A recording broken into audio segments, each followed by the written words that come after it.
And welcome into the Fantasy 4-Packs Boom/Breakout Picks, whatever you want to title this one. We kind of use those two interchangeably a little bit. We had a little discourse on that. But it's our Breakout Pick episode where we are going to detail some of our favorite youngsters in the league who may be going early, maybe going late, but the thing they have in common is they have not yet risen to superstar levels. And we think this is the season they're going to do it. And one of the guys that I'm talking about is a guy I had last year, and he let me down. But he won't this year. Are you sure? I mean, no, I'm not. But because the Lions are going to be really bad this year. They are going to be really bad this year. But you know what? We're going to cross that bridge when we come to it.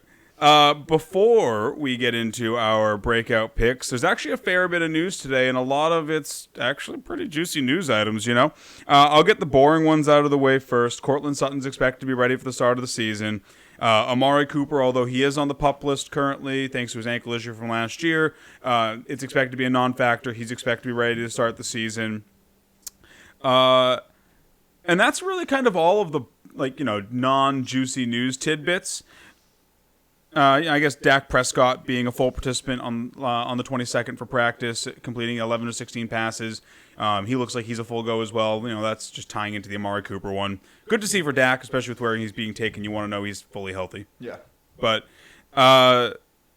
there's some interesting ones here. I'll start off with the Rodgers-Adams drama that's been going on. Oh, the Instagram stories. The will they, won't they dance that's been going on this offseason. Green Bay has managed to get them both back to the table currently, but it's not good for Green Bay. Like, they got them back to from what Schefter was reporting about this, they got them back to the table by basically being like, fine, Rodgers, please just play for us this season and we'll let you go next year. And Davante Adams then just tweeted out, I am willing to listen to whatever offers Green Bay puts in front of me, which I think is a nice PC way of saying he's not going to stay there. He's just going to listen. Yeah. Oh, man, this is... So I think good news for this. This should mean that we get at least one more season of Rodgers, Adams, Jones. If they don't go to Green Bay, or if they don't stay in Green Bay, rather. I mean, that Pippen Jordan Instagram story, man. These guys are like this.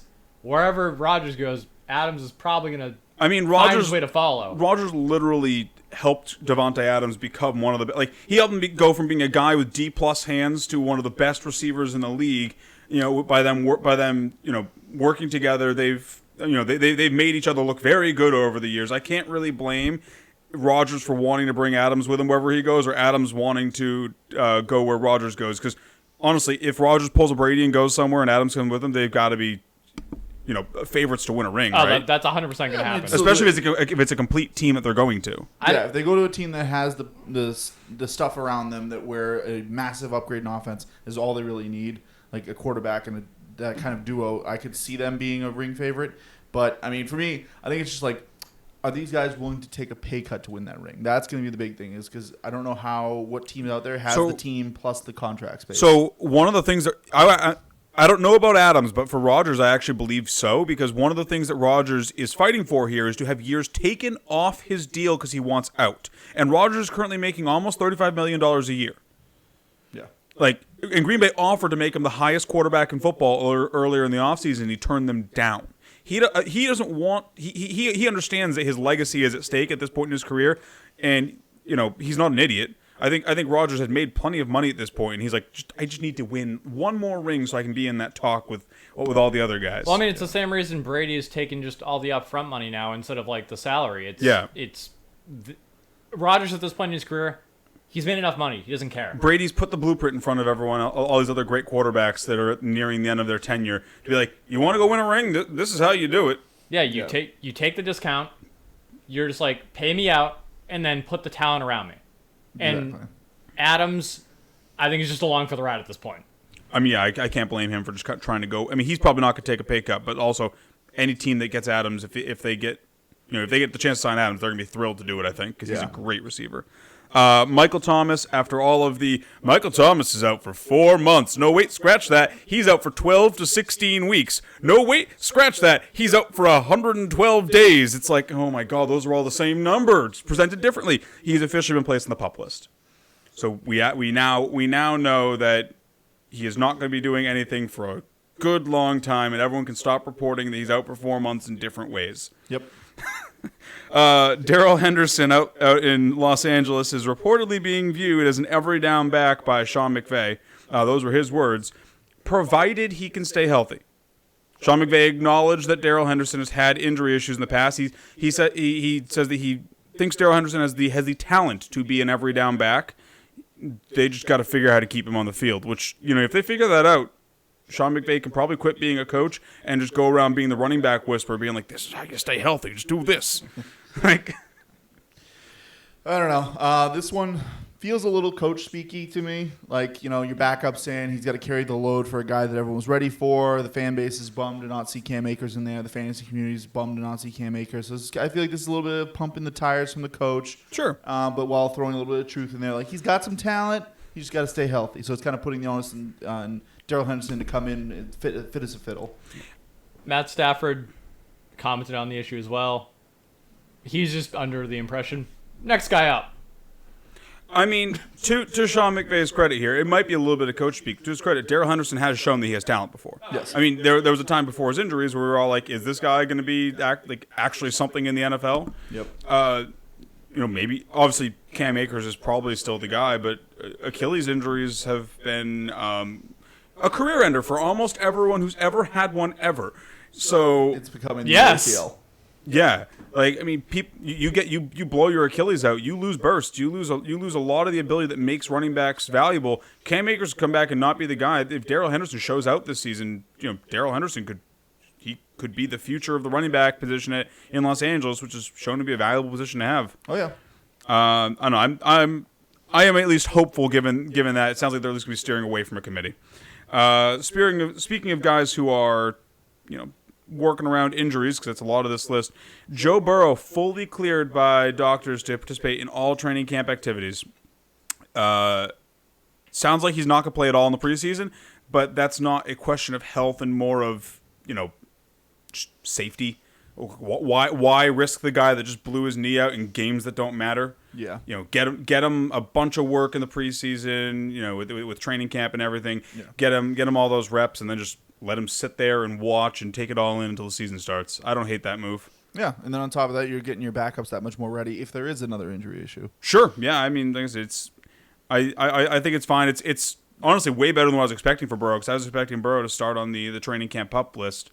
If he's a full go, that means that knee is ready. In other news for quarterbacks, Deshaun Watson is still trying to get traded. He did report to camp though, because he doesn't want to get fined. Right. In the words of the great Marshawn Lynch, I'm just here so I don't get fined. Fair. Do we think he's playing a full season? No, I think he's probably going to play 8 games. Do you- in a best case scenario, but I don't think if you trade for Deshaun Watson, you're trading for this season. I'm saying, do you draft him at all? No, No. not unless Any news, round? Not unless so. As of today, no. If news comes out tomorrow that he's not going to be suspended, then yes, you take him. Well, yeah, I'm saying based on what we know today. Yeah, then no. You Right don't now, draft a quarterback with how deep quarterback is. You don't draft a quarterback that might not play half the season. I'm in the same camp. In redraft. Well, no one's doing dynasty Well, drafts right now, I'm not Frankie. gonna draft him in Dynasty. I'm just gonna pick him up because no one's gonna draft him anyways. He's not dropped in dynasty. Yeah, in Dynasty, you just hold him. Yeah. You have the bench depth. He's too good long-term to hold on to. But redraft, there's no point in holding a quarterback for that long. Like, you could make an argument for a running back or a wide receiver. It's like Michael Thomas with this news that just came out. He's very late now, especially if you have a injury slot. Like, I still think there's value in holding him. I can understand if you're like, I just don't want to touch him. But I think if you feel confident and you draft around knowing Michael Thomas is going to be a weight on your bench, Yeah. like you're not shuffling quarterbacks, you're not shuffling. You might have to go a little bit more like premium quarterback, premium defense, so you're not having to doing that conga line of quarterbacks and defenses. You can't exactly stream if you have a bench spot that's being used as an IR slot. Right. But with quarterback being not that much of a difference unless you're playing in a super flex league, it's one of those things where it's just like you're just wasting a spot on a guy that has to come back and then he has to get back in the rhythm of it, all that stuff. I'd rather just try and pick him up. I will say though, the good news now that wasn't really out before is that the Texans have actually come out and said that they are willing to trade him and they are listening to offers, and they have been for a while. They are looking for 3 first-round picks. Yes, they are. I just wanted to make sure you guys were in the same camp as I was, where you just weren't touching him with a 10-foot pole. Yes. Oh yeah, there's too many good quarterbacks this year to waste a spot on a guy who might play half a season for you. And we don't even know what team he's going to be on. Exactly. Let's say best case scenario, he plays half a season and doesn't get traded before the start of the year. He's playing half a season on the putrid Texans. Yep. See, The worst win total in football, according to Vegas, at 4.5. and I agree with that. And I'm just saying there are people that are still like, oh, like, you know, take him with like your last pick. If And he's I still think there. there is no reaching those people. No, They live in a fantasy world where you get points for quarterbacks. And I'm that don't glad that play we or are all on something. the same page. Right. Moving on. I know. That's what I was saying with my point. DeAndre Swift, more good news for him. I mean, if it wasn't for the fact that the Lions are just obviously, like, you look at them, they're just this steaming bag of, you know, dog poop. All this news coming out of Lions camp, you're like, wow, this is some good news. DeAndre Swift, although he was not mentioned by name, Deuce Staley, their running back coach, stated that they expect their 3-down back to have about 25 touches a game. So there are two ways to look at this. The sane, rational way of, okay, well, that's DeAndre Swift, the running back they just paid a very high pick for, and who looked great last season and is going to take a step forward into his 3-down role this year under this terrible team, but it's an old school team, so they want to run the football. Or it's that Williams is going to be their 3-down back, and you're a crazy person. You believe that DeAndre Swift is a bench warmer. Motor City Dan Campbell strikes again. No, but it should be about Swift. It's always good to hear. To me, the Lions or the Texans, they're both turds. The Lions just have a little bit of like gold leaf foil sprinkled on top. The Lions at least have talent. Right, Who do we that's what have? I'm saying, Can we just get a consensus right now? Who do we have for the lowest win total in football? It's the Texans. It's 4.5. No, I'm not saying Vegas. Just among you guys. It's Texans. It's the Texans. I think I can shave a half point off there and No, give no, you 4. As we'll go back to my analogy, there's two turds. One has gold leaf foil on it. I'll take. I'm the gonna gold take. leaf foil. I'm gonna take the Lions. I'm gonna be dark horse here. Sure. Why? Don't worry about it. I love this because Gentleman's bet. in addition to it being just a great, statement backing a running back they didn't really need to back because obviously he's their guy. Yeah. It's like they have to one up the Bears. Matt Nagy comes out and says that they want to get David Montgomery 20 carries a game, and then Deuce Staley's like, oh yeah, well we're gonna get our running back 25. Yeah. And just to kind of put a bow on it, I will take your gentleman's bet on that. Let's make a nice little simple one. Loser has to buy the team that gets the better record. You have to buy the mini helmet. So if you lose, you have to buy a Lions mini helmet. Or no, you have to buy a Texans mini helmet if if the Texans lose more. Can we just set it to we buy a Lions because I don't want to buy a Texans money No, helmet. you're gonna have to because you're. No, I like this. The loser has to buy their team's mini helmet. All right, we're gonna shake out right It now. is decided. I don't know if this is on camera, but we're gonna. It's not. I mean, now it might be. Yeah, we really got to get that wide view back. Yeah. That's all the news that I saw. Like I said, I think I'm most happy about the DeAndre Swift news, but all of the Rodgers Adams news is a solid second place. Do you guys have anything that I didn't mention? No, I think we nailed most of whatever was out there. Yeah. Still in July, unfortunately. All right. I mean, that's a lot of news for a random day in July. All right. Well, I think that will take us over to the meat and potatoes of this segment. Before we dive into it, follow us on YouTube if you aren't already. Hit that notification bell so you know when new videos drop. Frankie should have updated all of our social media tags, but in case he didn't, the one for the group as a whole is at Fantasy4Pack, at Fantasy4P_Ian, at The Spoon for Mr. Vitale here, and at Senpai Koala for Frankie. You can get at us on Twitter if you got any questions for us directly. That is always the best spot to reach us. And if you have any questions going into draft season, any ideas that you wanna pitch to us, if you think we could be doing something better, if you want to just yell about how bad our show is, we love to hear from you all the same. Yep. For the record, I did update everybody's socials. That's good. Vitale, take us away with your first guy. Alrighty. I spoke about this gentleman at length last season. It'll be a theme you'll hear again with Ian, as he already told you, a guy he spoke about last season. But this guy's a running back playing for what we consider to be one of, if not the best offense, at least one of the most consistent offenses that we can rely on this year. I'm talking about Mr. Clyde Edwards-Helaire, CEH of the Kansas City Chiefs. He is my favorite breakout candidate this year. Mainly because, one, it's still the Chiefs, and two, there is no Le'Veon Bell there now to scoop up his work. And if we're looking back for those first 6 weeks when it was just CEH in that backfield, he was the RB11 on the season. A little behind his draft projection, but I think as a community, like I said, I'll admit I bought into the hype. He was personally requested by the quarterback. He was going to a head coach that has had, including the season that just passed, 12 RB1s in his 22-year career. And let me remind you, that includes the year with Damian Harris being injured, where it was him and Shady McCoy bouncing the ball back and forth. A year with Spencer Ware in 2016, when if you can remember that guy. And also, that includes the year that Kareem Hunt was suspended, where he was going to be an RB1, but he got suspended and released. So to say that Jamal Charles and Shady had some injury issues too, which admittedly probably lowers that number. Oh yeah, like I said, you look at it, it's like, oh, it's 50%. It's like that's still about a 50% chance of getting an RB1, not an RB1 or 2, just one. Top 12 guy, top 10 if you're being not generous.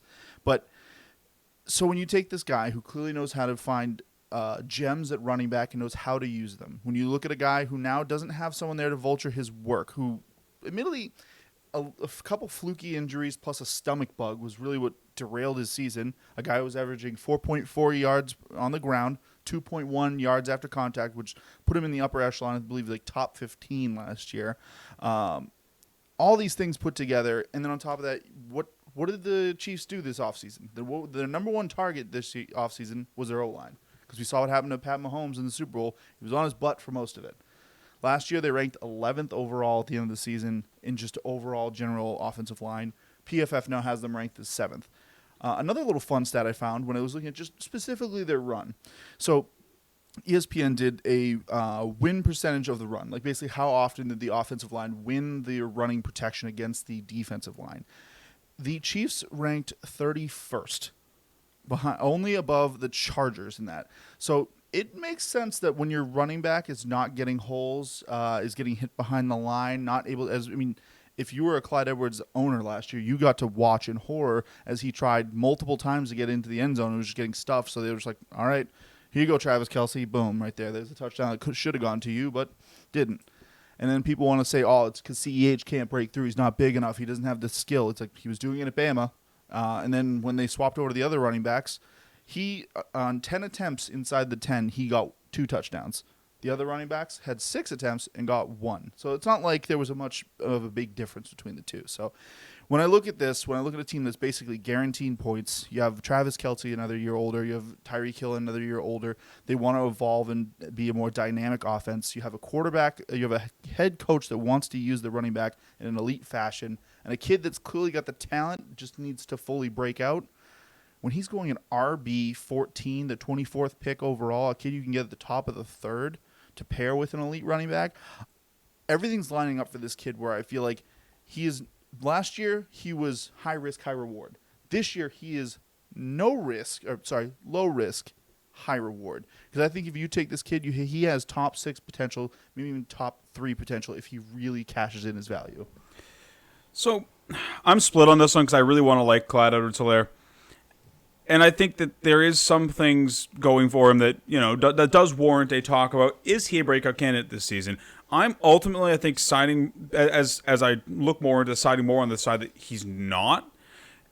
And the biggest reasons for that are, one, how much the Chiefs throw. I mean, they threw, I believe, the most in football last season, 659 attempts. That's not going to come down that much. Like, they win on the back of Pat Mahomes. Yes, he could be involved in the receiving game, but as we know, tight end and running back cannibalize each other. So if you think he's going to be involved enough in the receiving game where he's going to have a legit breakout season, become like Matt Forte light or something like that, where there's massive pass catching volume, Christian McCaffrey, that type of thing, you have to project Travis Kelce to come down because he is their wide receiver 2 and their tight end 1. Yeah. And then you add on to that the biggest thing I don't like about him is his size. 5'7", 207 is not that big. Yes, he was doing it at Bama, but the talent level is different in college to the NFL. he is the same size as Maurice Jones-Drew, but Maurice Jones-Drew is the only one that I can think of at that size who was reliably able to do it, including the jersey that I'm wearing today. There's actually a reason that I put on Duggernaut coming into this episode. Duggernaut was actually bigger than Maurice Jones-Drew and Clyde Edwards-Helaire, and he still struggled with consistency because he was on the smaller side. There's a reason he was called the muscle hamster. Pocket Hercules. Those guys stood out, and they got nicknames like that because they were so good at the position, despite being smaller than your average. Mm-hmm. I will say the benefit for him: 2.2% touchdown rate. A touchdown every 200 yards or so. That's likely to have some positive regression. Yeah. I just don't know if push comes to shove, unless the Chiefs' offensive line turns into the Colts' offensive line or the Browns' offensive line. I don't know if there's going to be enough guaranteed rushes and guaranteed touchdowns there to really have this guy break out. Could he have a good season? Sure, but a breakout season, I'm kind of off that. I thought I was going to be on that boat, but I'm kind of off that boat. So, I agree with a lot of everything you just said. The main thing for me, though, is if you look at just the rushing totals, just that's it. The ranks were the Chiefs were 23rd in the league. Mm-hmm. I don't see that going up a lot. And that's because the Chiefs are just a big play team. They're a team that's going to rely on Travis Kelce. They're a team that's going to rely on Tyreek Hill to get those big play touchdowns. And at the end of the day, last year we saw, and the year before we saw, they're not it's third down, we're going to try and get short yardage. No, they're going to put the ball in Pat Mahomes' hands. And I disagree that, Tyreek and Kelce are trying to get better. Tyreek, I can understand. I think Kelce's pretty much reached his ceiling where it's that's where he's going to be. And I think that he's going to regress a little bit because, he was a wide receiver 3 last year, if we just slot him out for wide receiver points. He's pretty good. I mean, he is turning, I believe, 32 this year, so he is eventually going to start. He is eventually going to start regressing. Regardless, but you have to project some really serious regression. Regardless, he's on either the plateau or he's on the regression train now. I mean, he's definitely on the back nine. It's just, is he starting the back nine or is he halfway through it? But I think that for me, it's mainly that he is on a team that they're not the Ravens, they're not the Seahawks, they're not the Niners. They don't want to run the ball. That's not the focal point of their offense. And I do agree that the talents are. I mean, 1,100 yards from scrimmage in your rookie year is great. That's something to be laughed at. But if he's on a team that doesn't want to run the football, and that's kind of the downside to him, is he has Pat Mahomes. If it was anybody else, I'd be like, oh, maybe there's he's looking at him like, oh, this guy could be great. He's gonna pop. But Pat Mahomes is there. And we have never seen a talent like Pat Mahomes, in my opinion. You can argue Brady, you can argue Rodgers. Mm-hmm. But I think... I would argue that Mahomes and Rodgers actually offer a very similar profile of... you look back at what Rodgers was doing when Rodgers was this age, and Rodgers had some bad injuries that sort of slowed him down a bit, but they are almost carbon copies of one another as far as what they can do at their age with the football. And you often saw Rodgers carrying his team with a ton of pass attempts. And the thing is, Andy Reid may be the running back whisperer, but he's not stupid. He knows what he has in front of him, and he's going to use that. That's my biggest worry with him, is that I don't think he's going to get the volume to be that guy who pops. He's probably going to turn in a similar season. He's going to get maybe a little bit more yardage, probably a little bit more touchdowns, because, the touchdown, like you said, has to have positive regression based on just the percentage, but it's... I don't know. I can't see him popping. I would say, just to kind of put a bow on this, yes. I've heard your kind of... And your sentiments are what I've seen out there for people who are kind of on the dissenting train, is that the style of play from the Chiefs and the opportunities. And that's basically what everyone agrees, is this kid is efficient. And that was the number one thing I was looking at when I was going to pick him or not, can he do it with what he gets? Yes. How was he doing before Le'Veon Bell got there? He was doing quite well. RB1. So my thoughts are, if he can get a full season where he at least gets that first 6-game slate of usage, sure, I think he can still turn in an RB1 performance easily.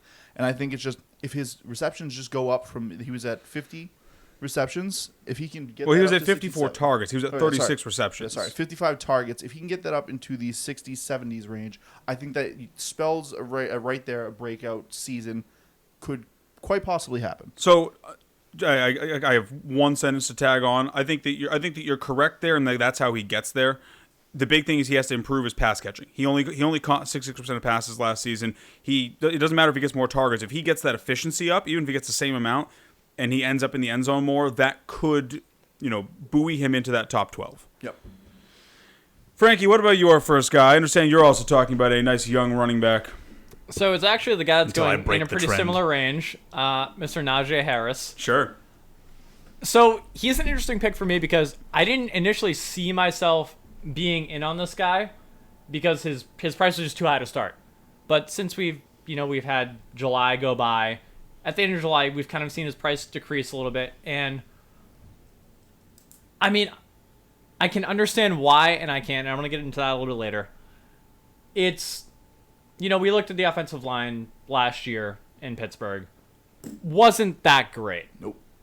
But, I mean, we've seen them produce historically good offensive lines. Just overall. Not great.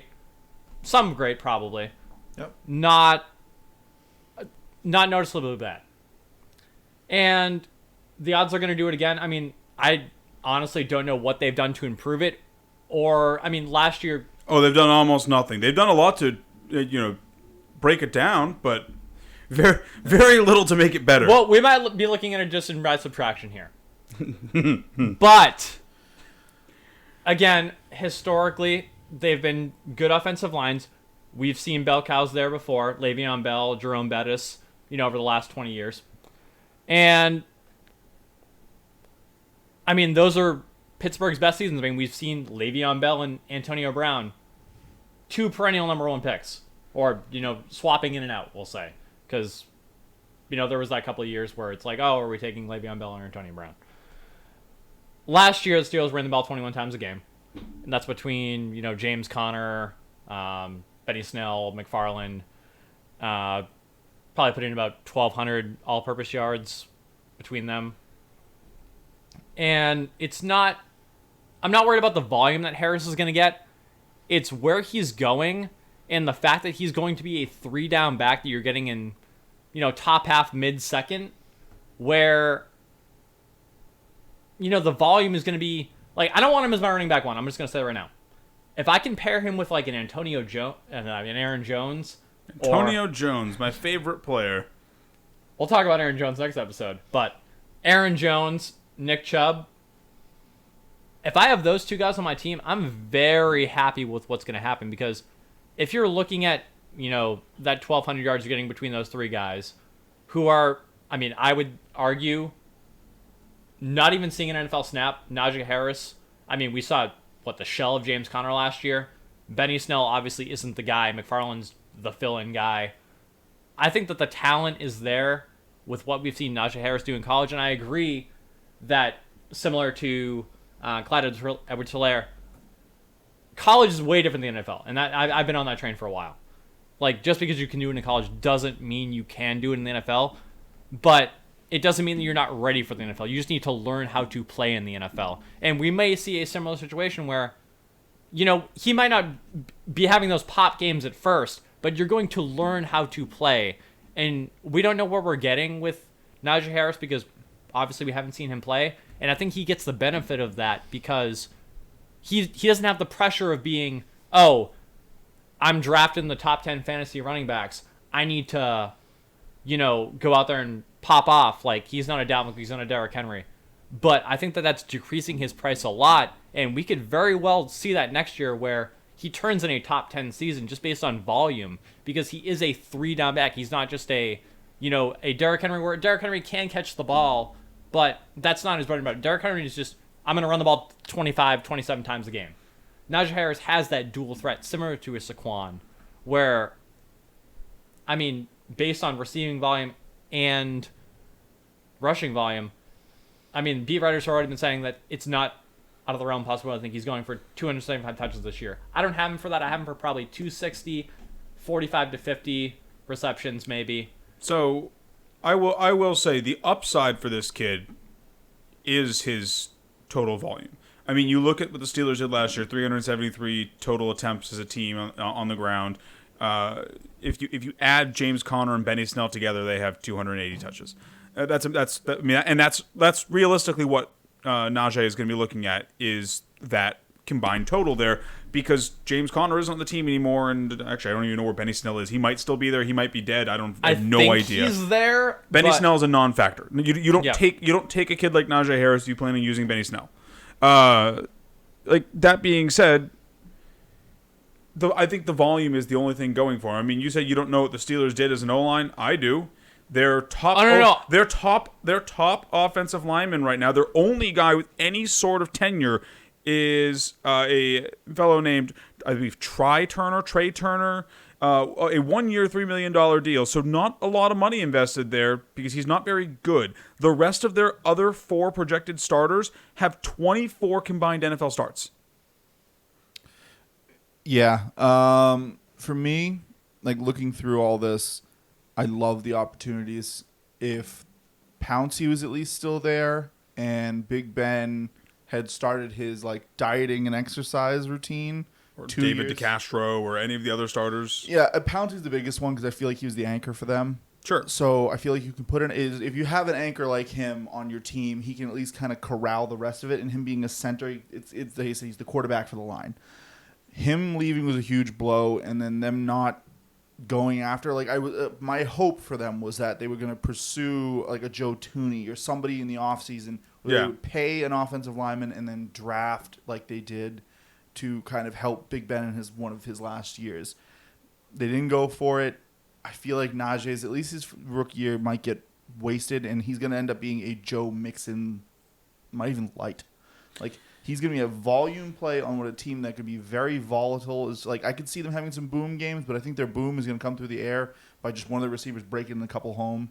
But on the ground, I think you're going to see a lot of what you saw with James Conner, just probably healthier and a little bit more efficient. We also do know that Pittsburgh likes to throw to their running back. I mean, if you add Benny Snell and James Conner together, last season, about 54 targets and 45 catches. So he is going to get some receiving volume. He's probably going to get over 300 touches total, which is great volume. Like 300 guaranteed touches, more or less, because that's basically what the Steelers do year in, year out.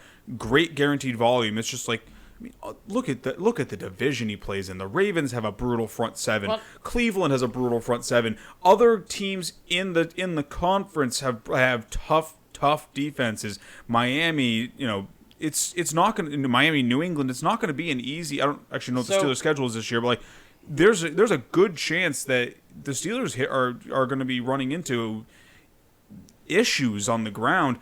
I'm fine with him where he's going. I just think you have to limit your expectations. Just the last thing to say, I agree with both of you guys in a sense. Najee's going to have to do it all by himself. He's going to have to be Nick Chubb before they upgraded their O-line, where he doesn't care if he's getting hit. He's shaking the first guy and running. That's his upside. That's his win con. That's the biggest thing for me. And again, I'm not saying he's going to be an RB1. I'm saying he is the RB1 upside based on the volume. And I mean, if I compare him again with a Nick Chubb or an Aaron Jones, pair him with 2 wide receivers, maybe pick up another running back in the 5th round. That's a great core to your team right there. Sure. I just think he's going to be lacking the breakout potential this year. But I don't hate the if you believe in the kid, I don't hate the selection.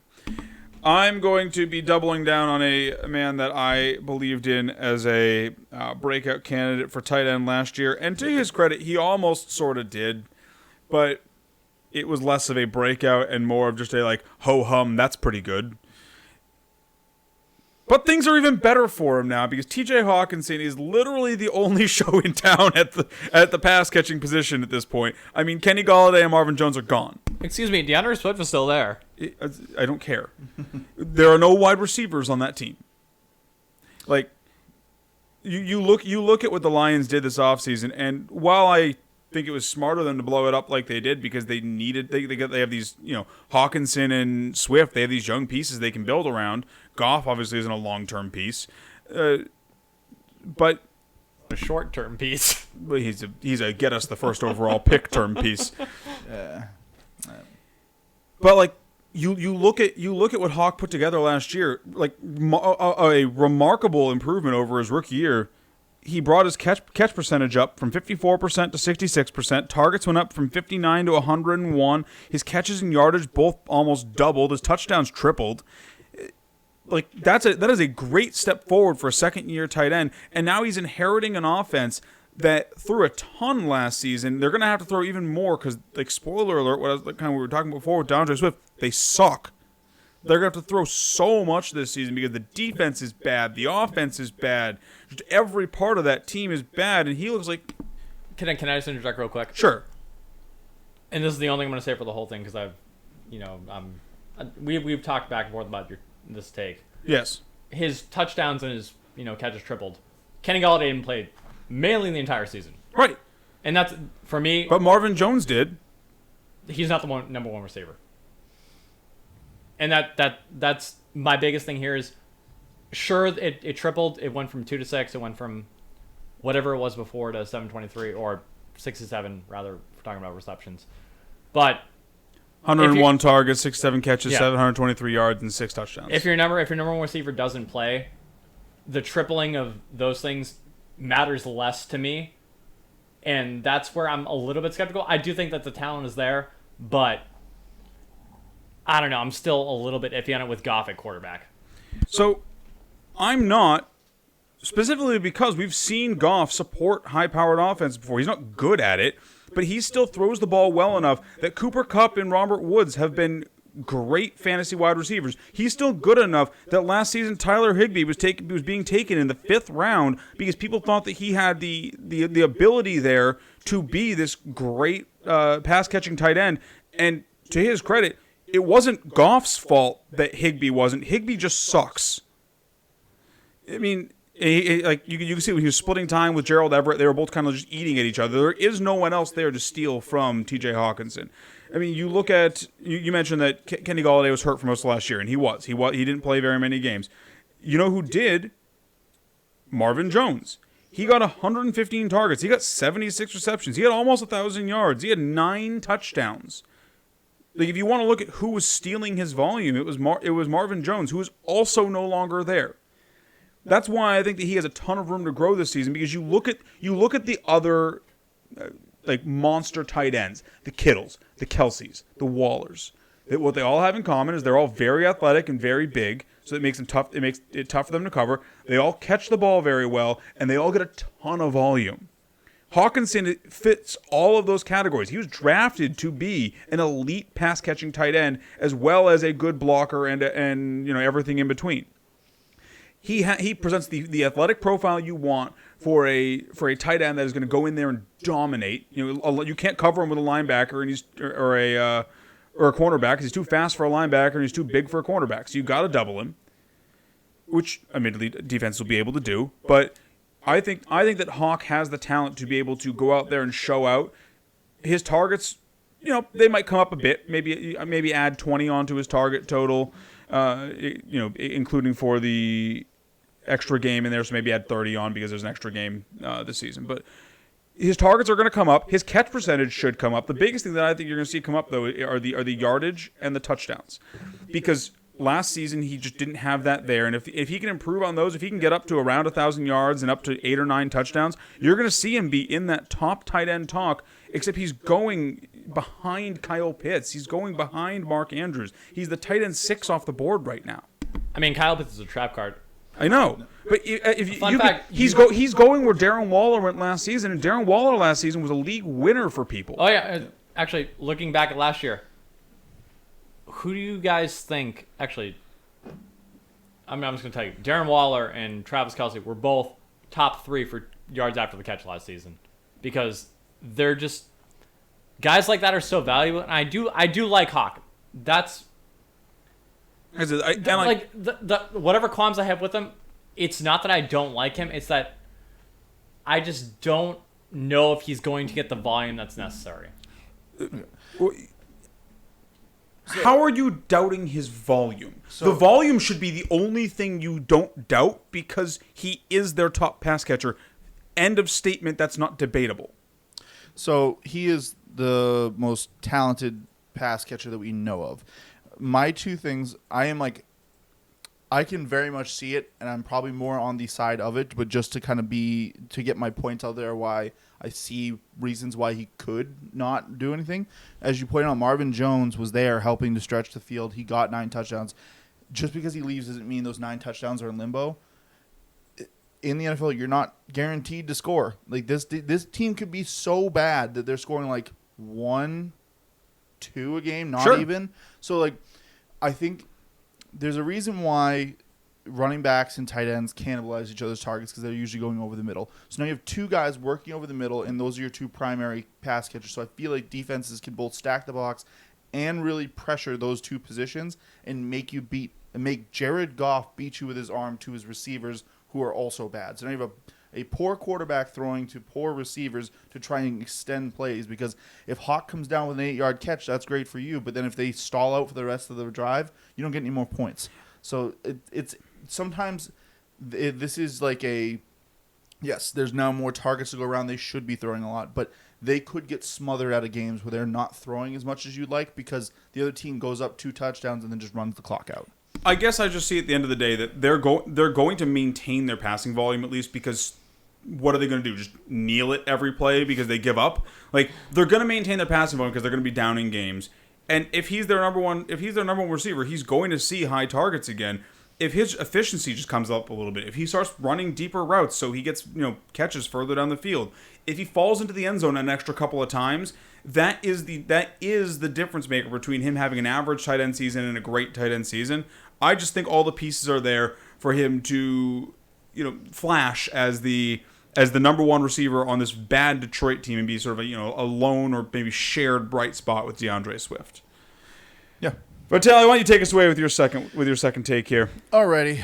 I'm shooting for a guy who's a little bit deeper down there that I think could make a breakout. That very deep. Not going into the he's going to become a wide receiver 1. He's going to win you your league, but he's going to break out. And I think this is the start of Michael Pittman Jr. becoming a fantasy staple in the community. So when we look back, last year was amazing for wide receivers, rookie wide receivers specifically. Year before that, just wide receivers in general had a really good year last year. But actually speaking to rookie wide receivers, like I said, it was nuts. It's a stat that when you look back at it, just producing a wide receiver 1 or 2 out of the first, if you come out of the first round wide receiver in the actual NFL draft, turning that in a 1 or 2 finish, a 50% chance. Yep. A second round wide receiver, which Michael Pittman Jr. he was the 24th pick, 40% chance. But because of, all the rookies that did great, CeeDee Lamb, the man sitting up here behind me, Jefferson, Higgins, you could just go through all of the different guys who were doing great and people were expecting from him. Now they looked at Pittman, it's like, oh, what are you doing? Like, oh, you didn't do anything? It's like, you must be a bust. It's like, no, before, 2 years back, the consensus was do not draft rookies and redraft because they don't pop. It's rare. It's so rare. It was Odell Beckham and Mike Evans, and that was it. Yeah, you wait for them to pop, and you add them off the waiver wire. Yeah, you wait for them to either pop and show you they can do something, or you just wait, I'll see you year 2. So that just could be Michael Pittman Jr., who was playing with Phillip Rivers in his final year on a brand new team with a quarterback who was going to a brand new team. But yet that team was one of the best defenses, had the best O-line for running, has a Jonathan Taylor who should be breaking out alongside him. So all these things are starting to come together. Frank Reich went out and basically picked his quarterback from the available field, said, I don't want a rookie. Give me the guy I've worked with before. Give me Wentz. Wentz has flashed and shown MVP talent before. I'm not saying he's going to be an MVP. I'm just saying he's going to be better than Phillip Rivers. Overrated, but continue. So, Phillip Rivers, who I considered not that great he literally was in the twilight of his career. He produced the 11th best offense last year. So, I assume better Jonathan Taylor, a full year to let everyone congeal, or an actual offseason. I can only see this offense getting better. And then when you go, all right, well, who's he got to beat out? I love me some Paris Campbell. Paris Campbell is not the physical athlete that Michael Pittman Jr. is. Michael Pittman is 6'4", 200 pounds. Yeah, Paris Campbell's going to get 3 games and blow out his shin or something. That's the other thing. So I don't like the Paris Campbell hit, but continue. listen, I love Paris Campbell. He's got talent. I think he's going to be great for the team. He's going to be good for football. He's going to help them win games. But for the fantasy community, we have to look at, we have injury-prone Paris Campbell. We have the corpse of T.Y. Hilton. Sure. And then Zach Pascal, who popped a little bit in the void of all the receivers going down. Zach Pascal is just Sterling Shepard light. So He's it's just like- there to catch passes because somebody has to catch passes. Exactly. So when you look at Frank Reich, who drafted Michael Pittman, like this is a guy that he was there for when he was drafted. He clearly has faith in him. And I think going forward, the scheme's going to be built a little bit more around him. As T.Y. can coach up a receiver like him who plays the X. Like, yes, Carson Wentz prefers to go over the middle. But when I think of who they want to use as their go-to guy, Pittman is screaming at me. He has all the physicals, everything else. So it's just going to be like we were playing old school fantasy football. Hey, it's his second year. Time to check and see if he can get that breakout. I do. Actually, I really like this one because I feel like he's being completely disregarded. Like this is a Colts team, like you said, that produced the 11th best offense in football, and yet outside of Jonathan Taylor, we're looking at none of them, which is odd to say the least. Because typically, when an offense is really good, we want pieces of it. We want lots of pieces of it. Pittsburgh Steelers of old, Kansas City of right now, Green Bay, like all of these offenses that are just firing on all cylinders. Arizona, San Francisco, Seattle, all of these great offenses. We want the pieces on them. And then we get to Indianapolis, and it's like, I guess I'll take Jonathan Taylor, and all of the wide receivers are... where did the points come from? If I can speak to that a little bit, I understand it a little bit. Because they were a really good defense last year. Yeah. They were, honestly, one of the world leader But being a defenses. really good defense doesn't mean that your offense gets better because your defense Well, is there. no. Yes, they do. They what do I'm saying is complement each other. they don't have the, I mean, Jonathan Taylor's great. Yeah. They don't have the, the sexy names, we'll say, just plastered up there. The flash. But they have a really good offense where it's like, you just churn yards out, you score, and then you play defense. And that's what makes a good offense. And it may not be, I like Michael Pittman. I'm a Paris Campbell fan, and I don't like the dirt on his name, but I think that this Colts offense is underrated in the similar vein to Ian does. And they don't have that pop offense, but they have that offense that's going to get the job done. And I agree with a lot of everything that you're saying. Yeah, it's an old school grinder offense, and like I said, last year it was just there. But it doesn't have to be an old school grinder offense. Right, but that's what I'm saying for this year. Like last year, that's what they were last year, and they said they don't have T.Y. Hilton's the flashiest name other than Jonathan Taylor, and he's like I said, he's a relic. So people don't understand the value at their passing attack that what you could get. Like their tight ends, I think also are worth looking at because you have a guy who loved to use his tight ends. It doesn't have to be, but that's what they Frankie, are. that's projecting for the past. You have to look at the future with this team. If you look at the passing breakdown for the Colts from last season, Nyheim Hines was a big factor. He's probably going to still be a factor, but he's going to take a step back as Jonathan Taylor's on the field more. Trey Burton caught 28 passes, 50 targets last season. Paris Campbell was a non-factor. The biggest thing that I see here that could make this target tree condense is T.Y. Hilton no longer being there, because while he is still there in body, he's not going to be there as an actual NFL receiver this year. He is fully aged out, in my opinion, and he got 93 targets last season. Yeah. I mean, then you look past that. Marcus Johnson, 28 targets. Jack Doyle, 33. Mo Alley Cox, 39. Zach Pascal, 71. And a lot of the target spreading was because of injuries. If you project Pittman to actually have a full season, he played in 13 games, started in 8 of them. If you project him to at least start 15, play in 15, he projects for over 100 targets and should be there far and away wide receiver 1. Yeah. And just to kind of give people a way to look at this. One, for as far as T.Y. and the fact that I think he's basically a non-factor.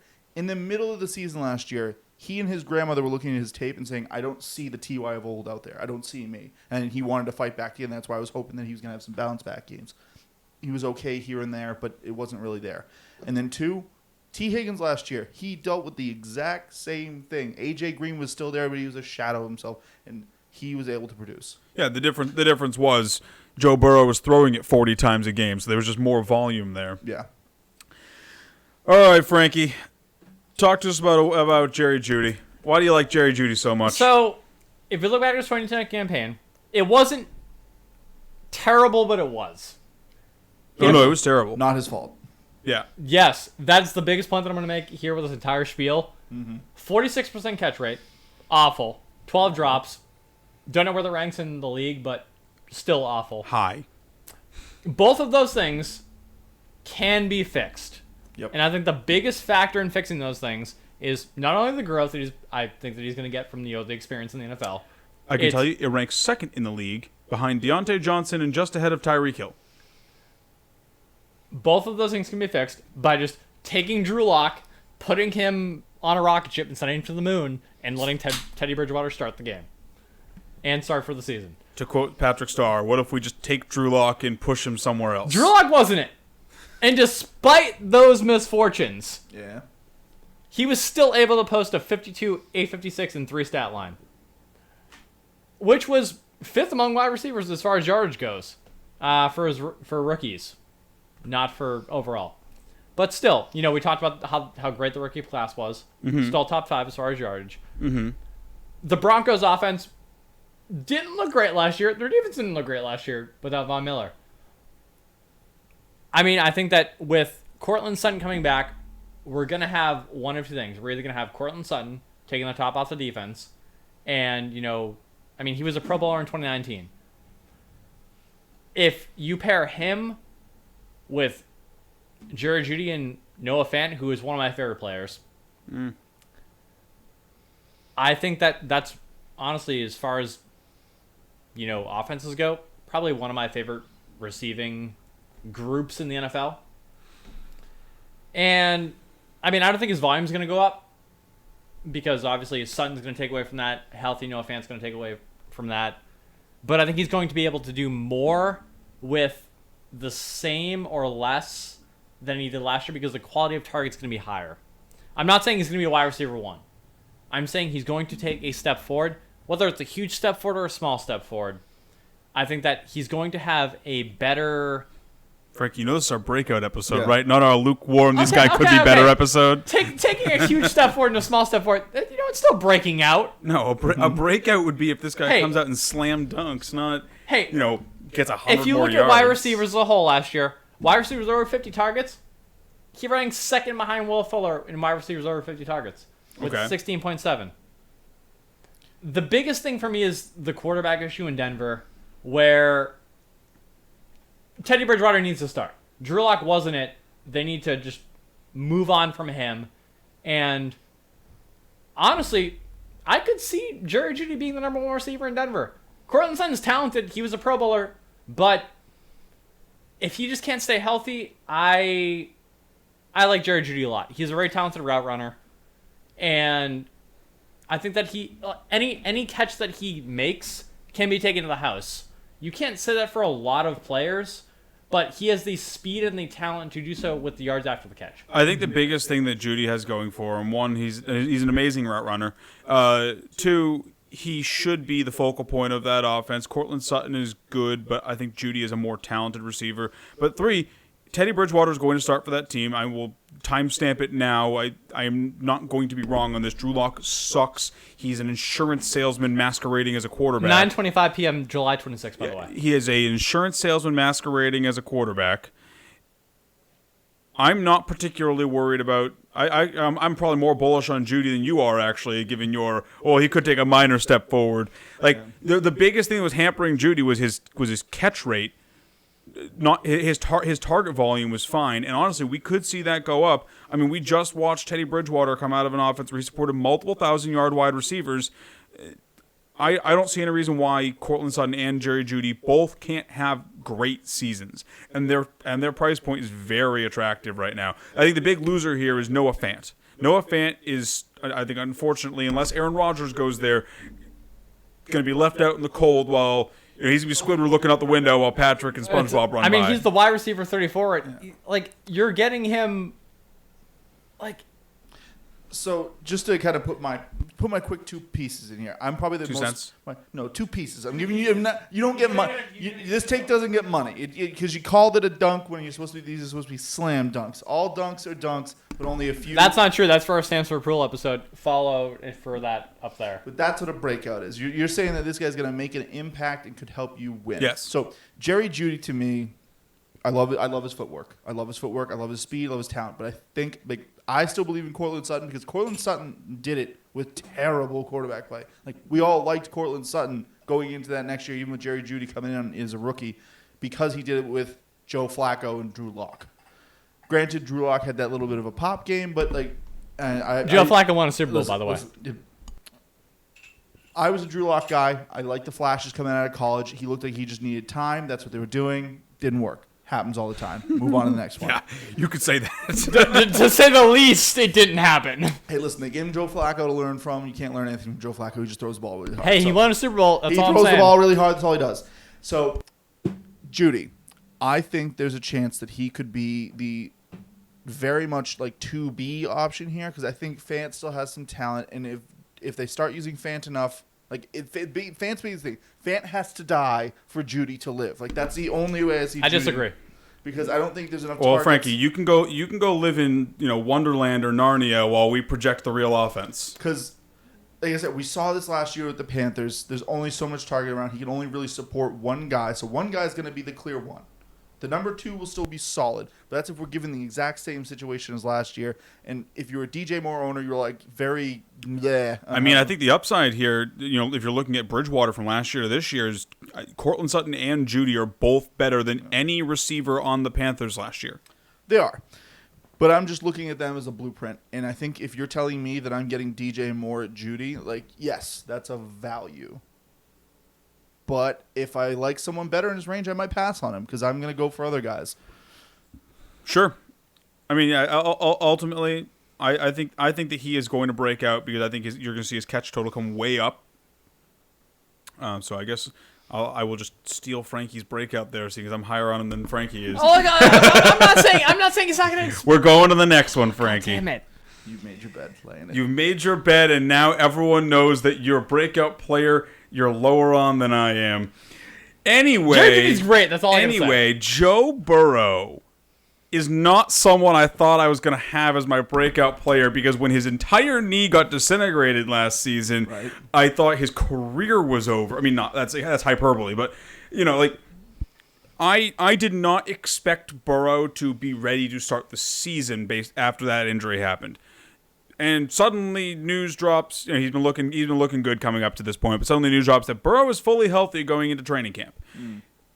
Okay, well, I am not going to die on a hill. If news changes, I am going to adapt to that news. So here we go. I'm talking about Burrow as a breakout player because boy, did he make a good case for it last season before his knee exploded. I mean, 10 games, 404 attempts, 264 completions, 2,688 yards, only 13 touchdowns and 5 picks. A lot of that is because he had a man named A.J. Green on that team who was allergic to catching the football. Yep. We just talked about Jerry Jeudy being, a low catch rate as a product of his quarterback. This is the other way around. A.J. Green's catch rate last season was pathetic. It was an abhorrent 55.2%. And this is Joe Burrow throwing in the football, not Drew Lock. We traded out A.J. Green. I don't know if you guys paid attention to this offseason. We traded out A.J. Green for his old pass-catching buddy, Jamar Chase, who should be a remarkable improvement over that. And the best thing about those pass attempts, too, if you look at this offense as a whole, their defense still sucks. They're still going to, 40 attempts a game isn't even that outlandish. That would have put them at second in the league last year for projected attempts at 640 if Burrow had kept up that pace, just behind the Chiefs and ahead of the Steelers. That is a rate that people regularly throw at, especially when their defense is terrible and they have to go against good teams, which, if you guys have been paying attention to the AFC North, they're going to have to do. There's at least 2 good teams in there, maybe 3 if the Steelers somehow figure out their O-line issues. Keep going. Okay.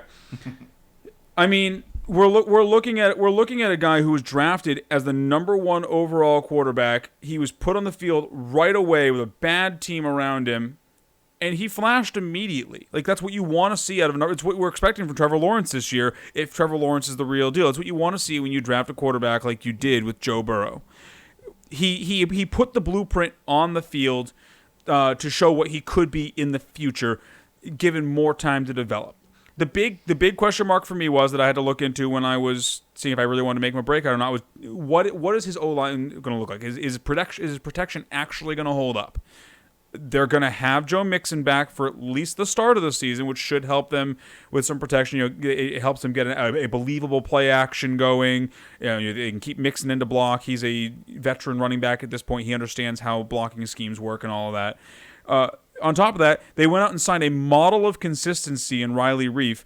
Brad Spielberg of Pro Football Focus wrote about Reif this offseason, saying, that Reif has been a model of consistency throughout his NFL career. He has a low ceiling for a left tackle. He's never going to wow you, but he has a very high floor as a blindside protector.